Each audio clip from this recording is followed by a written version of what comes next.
Kebor Multimedia Production.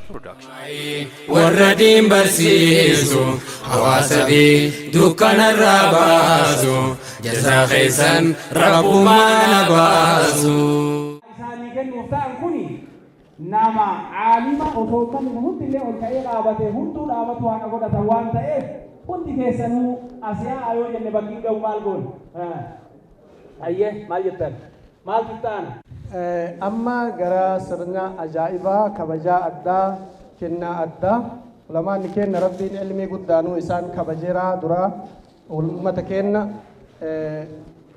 baay'ee ummata kenna waan guddaa gumaachuuf turanii haa ta'u malee akka seeraatitti wanta dura dhabne san wanta dura hin qabne argatuu qabna yaada jedhuun duraamuu jaami'aan Minisootaa itti banamee waan ta'eef ulamaa keenya ulamaa kabajaa guddaa qaban kana kabajaa isaanii ummatas beeksisuudhaaf mul'isuudhaaf har'aa sheekota keenya ummanni karaa qilleensaatiin biyya arabaa hundarra Bahreyn irra Qatar irra Kuwait irra Saudi irra hundi har'a gartee nu quban qabnu asitti kan rabbi nu kenne kana guddaan quban qabnu irraa fayyadachuutti jiran jechuudha.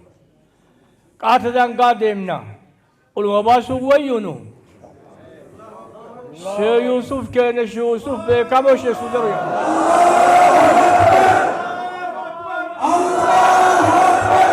Warradin barsiisu hawaasa fi dukkana irraa baasu jazaa keessan rabbumaan baasu.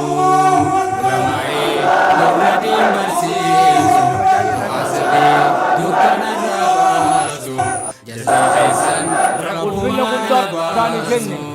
ulfina dangaan kam isaanii kenne har'as obboleeyyan keenya warri jaami'aa Minisootaa waan silaa isaaniin fakkaatu isaaniin badhaafna jedhanii laqabaa doktooras gartee isaan doktoraan takkaa isaanin geettu birofeesarri isaanin gahu haa ta'u eega waan jedhamu taate wal fakkeessina sheekota keenya lamaa Sheekh Abdurrahmaaniif doktora wal fakkeessina isaanillee har'a waa kenna jedhanii dubbatanii فلنتي أغرسيسني الله أكبر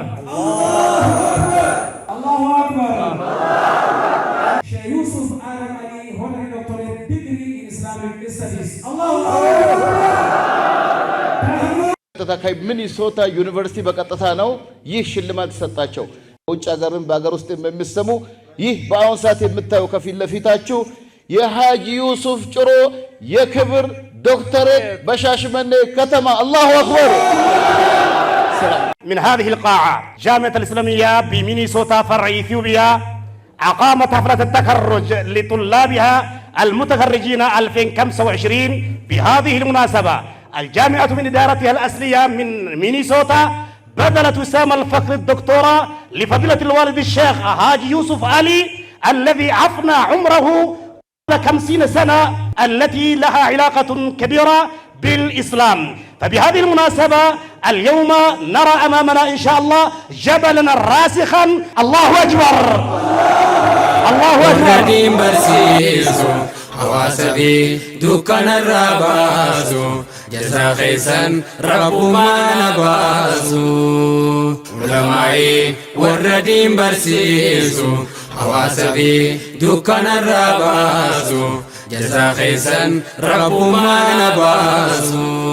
فارون تيسن نفارو مديني اسم فارسو نفيت لبوني خبجانتي خباجو مديني سينسقه حديث القرآني وجين خيري وجعت هواسني فانتيتو ملا تخيساني والسفودي سفاي ربيني رجاتي والخاس قويتاني ديني دنيا ملكاوي وليني جنة مان Kebor Multimedia Production.